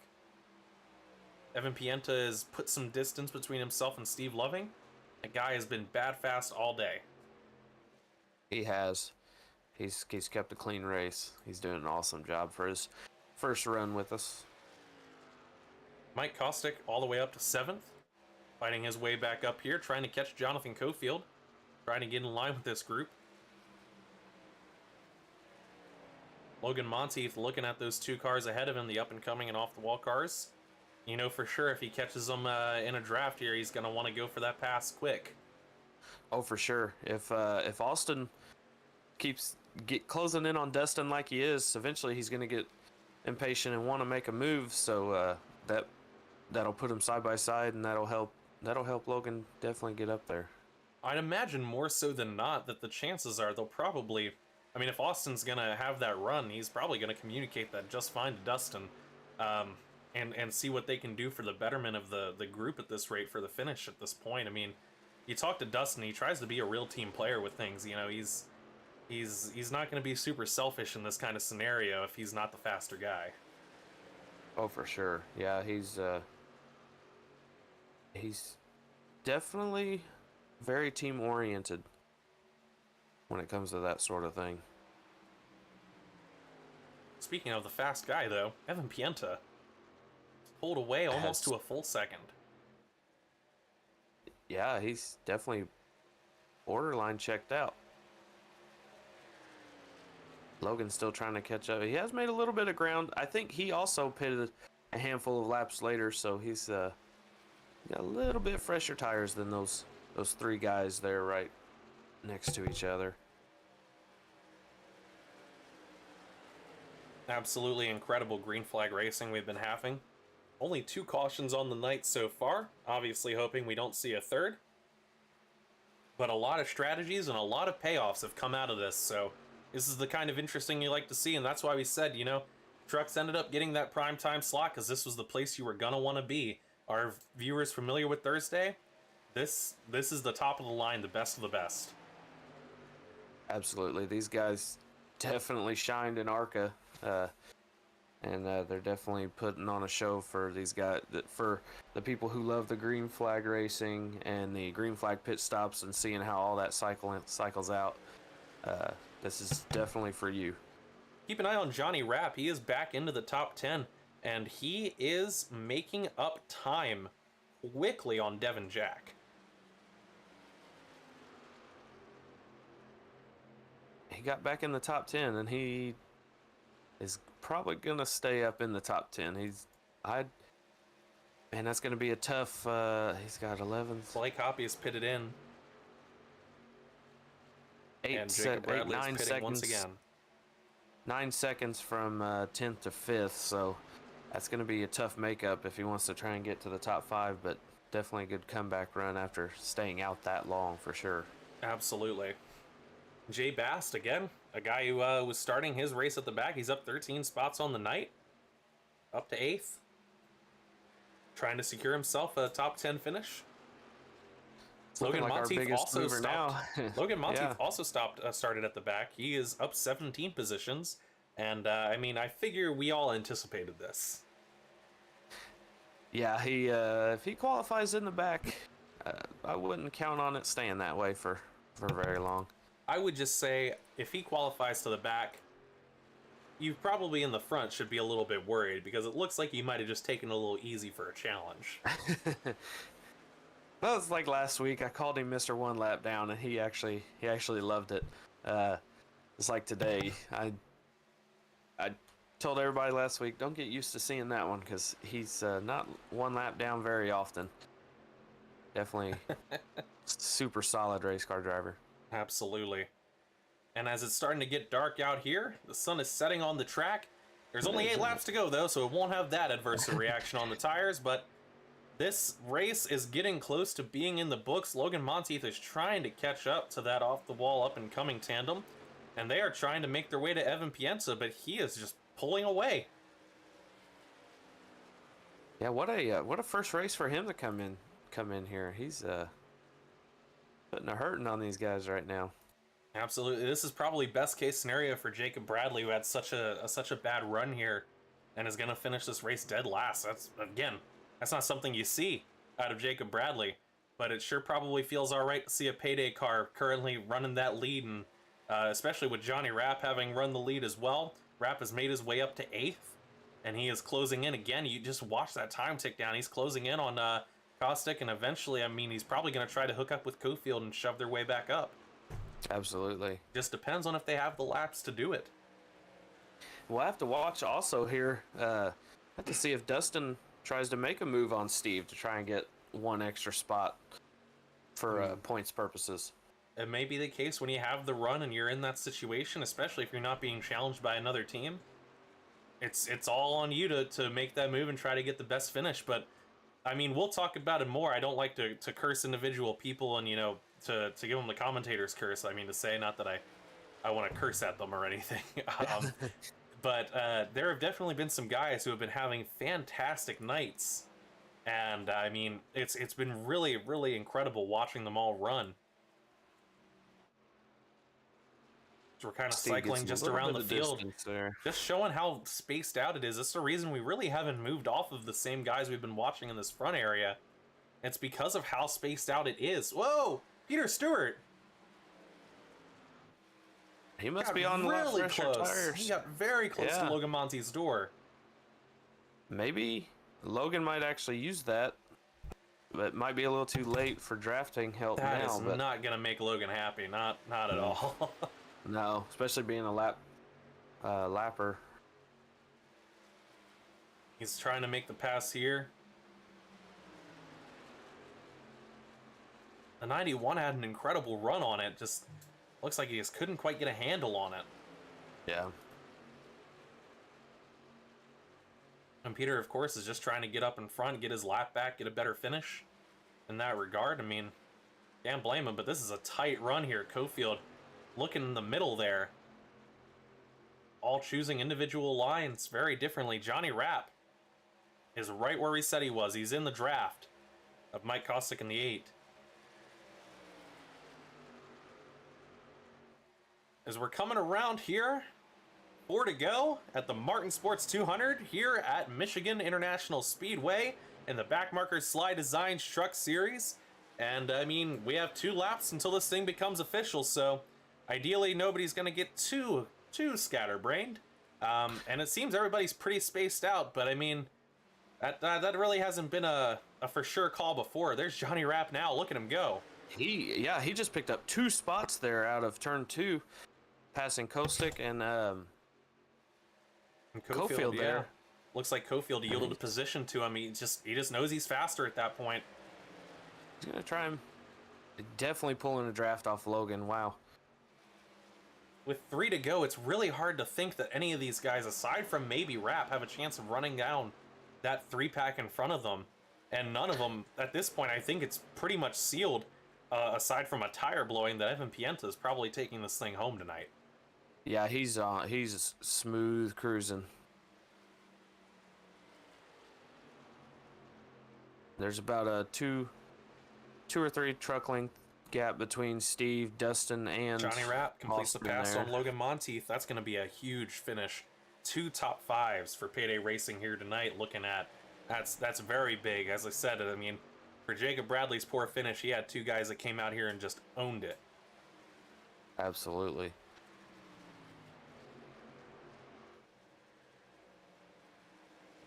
With 2 to go, we're coming up on the white flag this time around. Evan Pienta is catching up on a lapper. Holbrook caught up to Dustin, but I think he backed off going into 3. Holbrook knows he's not running for points, so he doesn't want to super push and try and makes, absolutely make an accident. Evan Pienta takes the white flag. This race will be official. We can probably go ahead and call it here now. I don't see him making any issues. Evan Pienta about to walk away with this win. It looks like followed by Steve Loving. Johnny Rapp might just get past Austin Holbrook before this thing's out, though. It's going to be tight to watch. Look at the speed he gets on that back straight.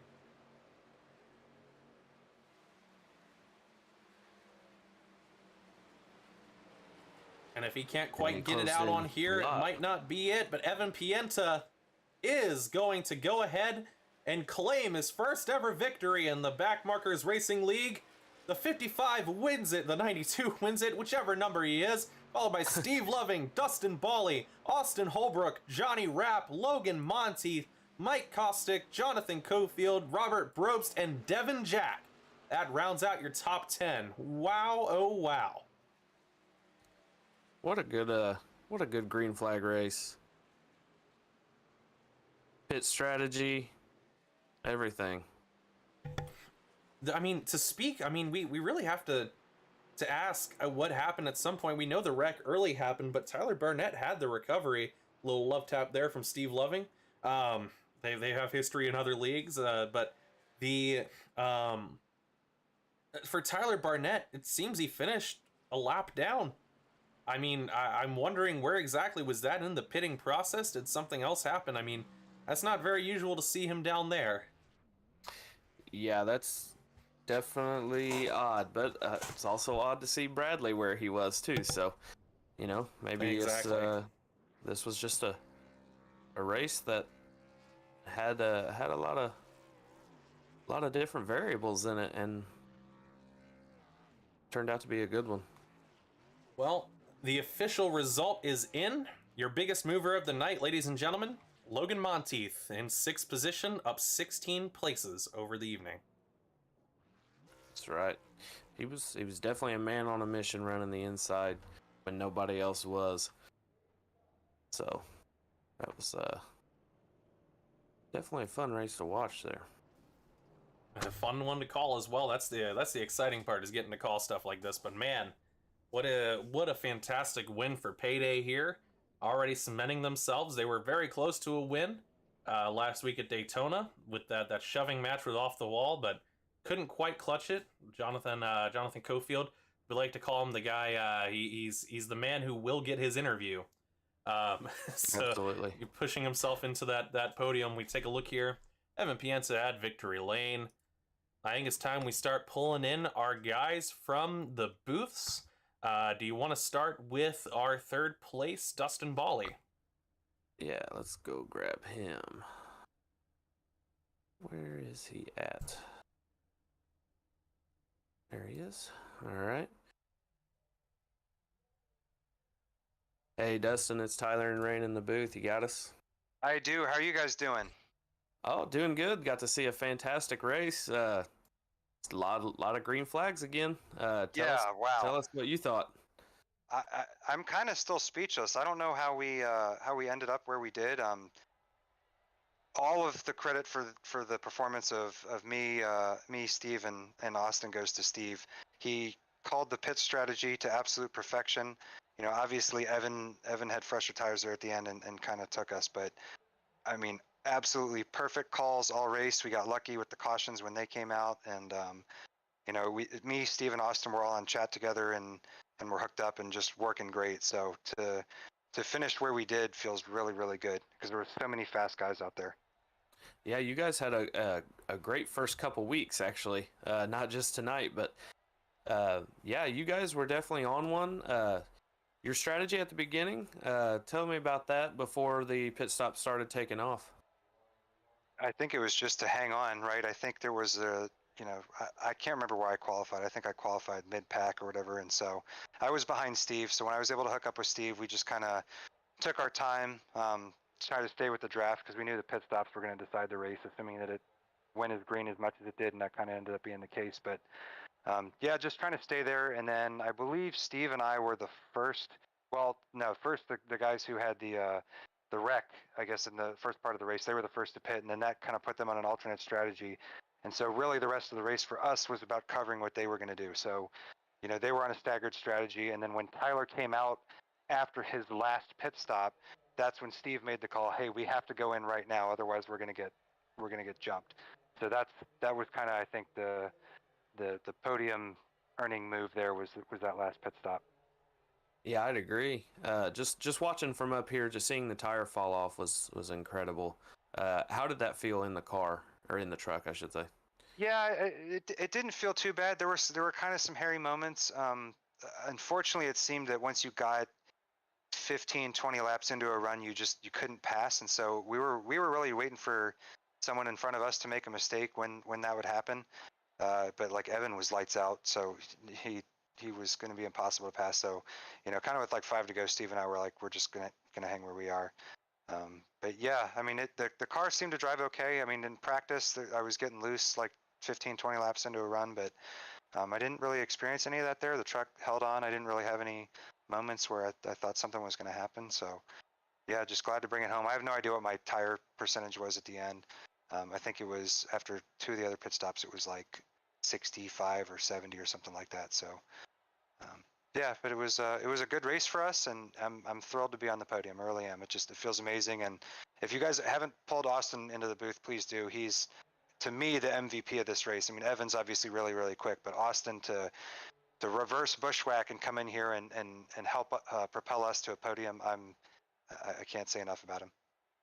Awesome, man. Yeah, he definitely showed out tonight. But you got anybody you want to thank? I think you had a couple little ones watching. I had a couple of special people watching. So first of all, Sadie and Nolan, you guys were the good luck charms. So I hope you enjoyed that one.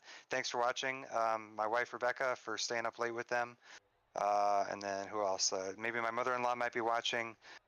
My parents, Tom and Deb, who always tune in to check you guys out. And yeah, any of my other friends and family who are watching, who support me and off the wall racing, much love to you guys. This has been 2 fantastic weeks in a row, and coming up is probably my best course on the calendar, Watkins Glen. So it probably will not get any better this season for me than this moment right now. It's definitely going to be a fun one, man. We're going to drop you back in. Thanks for coming in here and giving us your call. Yep. Oh, sorry. I wanted to thank my sponsors real quick. First of all, thank you guys in the booth, Tyler and Rain. Rain, congratulations on another great finish for Off the Wall. Martin Sports, SLiDESIGNS for sponsoring the league. I'm really honored to be a part of this. It's great. Thank you, man. You can definitely hear and tell that excitement, man. I mean, it's deserved too, but I mean, definitely need to go ahead and grab his teammate Steve Loving, get him up in here, and move up with our podium. Hey, Steve, it's Tyler and Rain in the booth. You got us? Hey, what's going on? Well, man, a first, a second. That's a heck of a 2 weeks for a start of a season. Yeah, it was an exciting race. Really sad to see the initial wreck on lap 8 took out a lot of good drivers. I was just looking at the replay. Yeah, that was kind of scary. I'm glad I made it through that, but yeah, it was a good run. We had some really long green runs, had some green flag pit stops, which challenged everybody on strategy, and just kind of stayed in. We talked within the team, tried to keep a strategy together, tried as best as we could to undercut just enough, but not too much to put ourselves at risk and save the tires to see if we could be there at the end. But very happy with a P2. I was actually really hoping for a second win in a row. I've never done that in this league, but neither way, a podium's fantastic, so I'm very excited. Yeah, Dustin credited you with making the pit stop call and the strategy call there, but you guys definitely did good. Also bringing along the reverse bushwhacker Austin with you. Tell me about you guys trying to run down Evan there towards the end. Yeah, there was no running down Evan. Once he got around, trying to just maintain the same pace as him. A couple times, I think he teased me trying to save some tires and let me gain the 10th. I started getting excited, but there was no hope. As far as Austin, he ran an incredible race. He nailed it. He was awesome. He drove great. Got excited. He had a good time. Dustin had a great time. But overall, the entire off the wall racing team did great. As usual, we continue to work together, and we communicate. We can make good things happen. And that's what it takes at a track like this for sure, especially when you get green flag going on. And next week's going to be a little bit different, but it'll still be some team racing. You got anyone you want to thank? Yeah, definitely want to thank the sponsor of the series, the SLiDESIGNS, the race sponsor as well, Rain for doing a great job as a team owner and keeping us all motivated, as well as broadcasting. He's always doing all the hard work in the back room. So definitely thanks to him, and thanks to you, Tyler, for joining him in the booth and doing a great job broadcasting the race. Yep, thanks, man, and thanks for putting on a show tonight. All right, thanks a lot. Have a good night. You too. What a fantastic, for them for sure. It's time to go ahead and get our winner, though. Evan Pienta, let's talk to him for the first time this season. Hey, Evan, it's Tyler and Rain in the booth. You got us? I do. Man, what a run. First race. What? I mean, I don't even really know what to ask other than tell me about how you put yourself in that spot to just run away from these guys. Well, definitely the start of the race, the first half definitely was not how I planned it to be. Didn't qualify good, and then kind of was stuck in the middle of the pack. I was able to get through that lap 8 wreck, but then caught the wall around the middle of that first run, and was just down. Just these cars, or these trucks are just so made it. They're not very durable. So as soon as that happened, I lost all my momentum, and then was kind of holding back to save my fast repair, and then I hit the wall again. I'm like, all right, I'll just take it. But then that caution came out halfway through the race, and me and Johnny, Payday Racing teammate, decided to come down and take a set of tires. And then after that restart, kind of just got your way. Me and him kind of got through the field, got up front, and then was up there and just was able to stay up there with the clean air and hold off the 99 for that first run of the second half of the race. And then just hitting when I felt like I needed to. I pit with 25 to go, and I know Johnny was going to stay out, so I pit, got tires, and just where I was trying to take advantage that first little bit to get by Steve and Dustin and all those guys to get out front, because I knew clean air was key. So if I could just get that early, I could use that to my advantage. And then when pretty much was just riding for about 10 laps, and then once Johnny pitted, it all shifted towards if Johnny could catch me with those fresh tires, and he was pulling off. I kept looking at it. He was cutting off like a second and 2/10, and I thought he was going to get me. But then once he kind of got into the top 5, tires wore off, and then he was just battling for position with those guys. So just kind of was keeping it clean, just trying to keep it from getting into the wall and keeping it consistent out front. I definitely think clean air was the key. So. Yeah, it definitely showed once you got out front and you had a handful of laps fresher tires than those other guys. It was easy to tell just with the tire fall off. And Johnny definitely stormed through the field. Me and Rain were blown away watching him come back from that. But yeah, what a heck of a first run. Man, you got anybody you want to thank or team guys?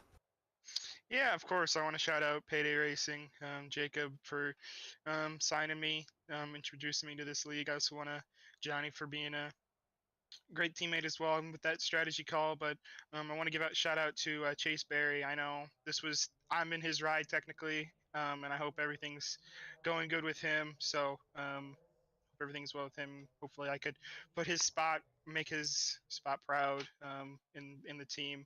Martin Sports for sponsoring the race. SLiDESIGNS for sponsoring the league. You guys putting the broadcast on. And Epic Machinery for being on the truck. Man, I gotta ask, what do you think next week looks like going to Watkins Glen? How do you fare on the road courses? I mean, running trucks and running a bunch of other leagues, I feel like I've been known as my strong suit's definitely road courses and short tracks, and Watkins Glen is one of my favorites. So definitely looking forward to that. Figured that was going to be my shot at a win first, not here. So but I'm definitely looking forward to it. It's going to be interesting to kind of race with a bunch of new guys I'd never raced before. So getting used to them on the oval, and we'll see how they fare on the road course. Yeah, it's a great group of guys to run with, really. Good job tonight, man. We'll drop you back in your chat, and hope to hear from you again soon. Hopefully next week at Watkins Glen. For sure. Thanks, guys. Wow, incredibly humble and incredibly talented, man. What an absolute incredible race from him so far. You know, for just one race in, taking the win. That's very rarely been done in this series. So for that to be accomplished is pretty impressive. I think we have an opportunity. We should talk to a couple of guys in my head that have had some really interesting evenings, and I think one of those to start would definitely be to talk to Robert Brobst. Okay, let's see. Hey Robert, it's Tyler and Rain in the booth. How are you doing? I'm doing all right. How about yourself, guys? We had a fun race to watch. I think Rain might have had some questions for you. We were just analyzing some wrecks that the other guys got involved in. Hey, you know, I mean, by all accounts, you really only were looking at 2 cautions, a pretty strong race, and at the end of it, I mean, for a short while there, you were, you know, you come out of this finishing 9th here. At one point, you were up on the field 21 positions, sitting in second behind Johnny Do Rapp. I get a hard charger award? Well, unfortunately, you didn't finish there, but you definitely got the acclaim on the broadcast about it. But it looked like you were following the line behind Johnny Rapp, who was staying out for a long time. We posited that perhaps you were hoping he would just pit so you could get a lap lead. What was that before you did? I was hoping for a bonus point for a lap lead, and then I went into 3, and the truck just did not turn. And I looked at my relative, and I had a big gap, so I just jammed the brakes and hooked it onto pit road, and almost crashed trying to pit. But that definitely didn't get the shown on tires broadcast or decided. anything. The tires decided that they were done, and I followed their cue. Yeah, and you had a strong run there. We saw you up in the top 5 a little bit. We definitely called you out over the broadcast. I appreciate it. It seemed like the tires were they were they were just falling off for everybody left and right. Yeah, the track conditions and the legacy surface, I guess, both combined for some aggressive tire wear. Because we did a practice race at the New Michigan. I think you were in it, Tyler. You might have got a top 5 if I recall. But there was minimal tire wear. I mean, you could go 15 laps and you could still run crazy fast lap times on a wore out tire. But this was a much different scenario. I didn't even think to practice it because of that practice race we had. But we gotta thank the sponsors for the event. We got Martin Sports, I think is the name of it, the glove people. Yes. Or the apparel company. They're sponsoring this event and another event, and I think Tyler said they're going to send out some swag to some folk. Yeah, I believe it. I believe I did hear that. So that's cool. Yeah, it's cool to have sponsors that like to get involved with the league. It is really neat. I forgot to look at that. But, Absolutely. Well, I mean, we're talking about them. Martinsports906.com. Go check them out.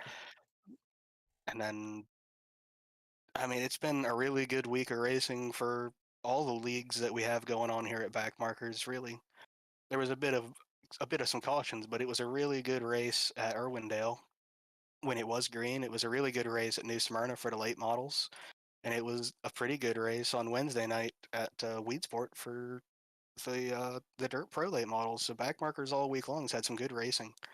Yeah, I got to tune in to some of the Wednesday night. Hopefully everybody can just ride that high and have a nice, happy week. That's right. Well, you got anybody you want to shout out and thank? I mean, sometimes my dad decides to watch these things, so if he's watching, hi. I mean, I gotta thank all the other admins, like Sean and especially Steve, because SLiDESIGNS sponsoring this whole entire series, and all the work that the rest of the admin team put in to keep the server and all these leagues going, because that's a lot of work for and you guys doing the broadcast, that's a lot of work on your side too. I mean, it's thanks for everybody. Oh yeah, it's definitely everybody putting the work in to make this league great. That's what we love to see. So we'll drop you back up in your chat, and you have a good rest of your night. Oh, I see 3 people. All 3 people are live. That'll be fun. The drama. All right, and just I mean, I definitely have one more in mind. It was touched on earlier, and I mean, he was obviously floating through my head just on his performance tonight. I really want to get a word in with Austin Holbrook here, who getting his first truck start after having a fantastic finish for himself in ARCA on Tuesday, and now getting himself a top 5, 4th place even specifically in his first truck start. Really great night for him, and just want to get a moment to pick his brain a bit. Yep, I'll bring him in right now. Hey Austin, it's Tyler and Rain up in the booth. You got us? Oh, guys. Hey man, so it's been a heck of a week for you, man. You got a second at Irwindale in the ARCA series, then you come out here in the first truck race for you for the season, and you got a P4. Tell us about it. Yeah, it's finally feels good to finish a race. seems like I had about 20 in a row where I was always in the back 25 cars. But luckily, I got paired up with off the wall guys this race. They had a good pit strategy. We all came in. Let's see what in that last pit strategy. We all came in together. Everyone came in clean. We even had Jay with us. I don't know what happened to him at the end, but nice clean race. I'm glad they let me pair up with him. It was fun. Yeah, what did you think of this whole strategy with the tire fall off and all the green flag pit stops? It's a little bit different than what we're accustomed to with the ARCA races. Definitely. Except I'm glad I didn't blow it coming in on the pits. There was a couple that did that. We're not going to call out any names, but broadcast will show it. Yeah, they'll go back and watch.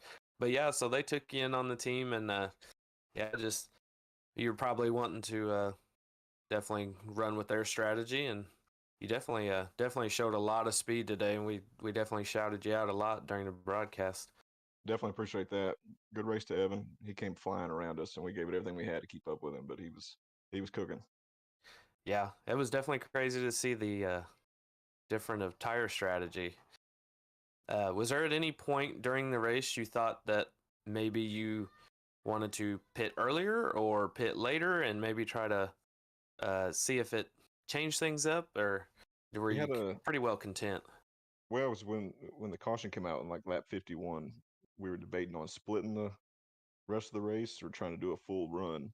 And then once we saw Barnett come in pretty early, we all got together and figured if we all come in at the same time, we can get a jump on the rest of the field, and ended up getting us like 2 seconds on everybody. And luckily with the draft, we were able to hold on to it. Yeah, definitely worked out, man. Well, you got anybody you want to shout out or thank? Shout out to Jackson for letting me drive the old 18. Hopefully get a few more chances there. And shout out to the off the wall guys and Rain. Like I said, it was fun racing with them. And you guys up there in the booth. Can't forget you, Tyler. Well, thank you.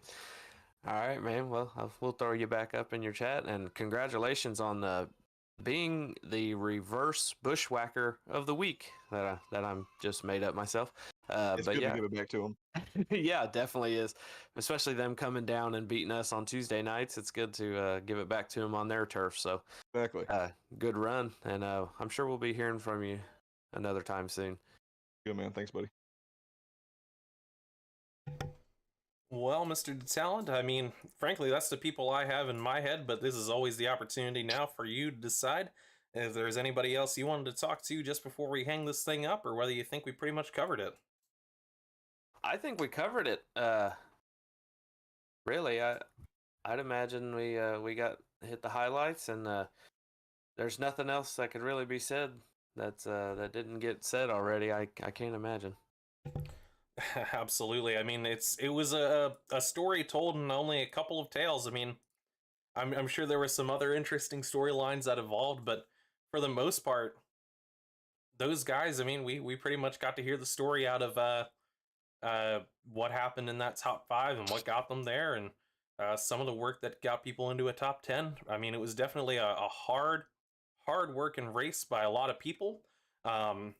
Obviously cannot extol how excited I am as a team owner to have seen my guys once again just line up and push each other into like a fantastic finish.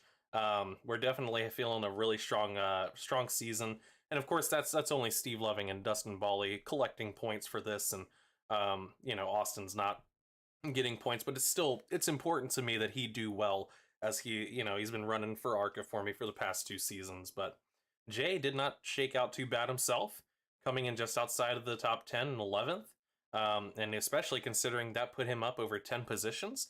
And then when we dive into the other side of things, I mean, we look at like Backmarker Racing's night tonight.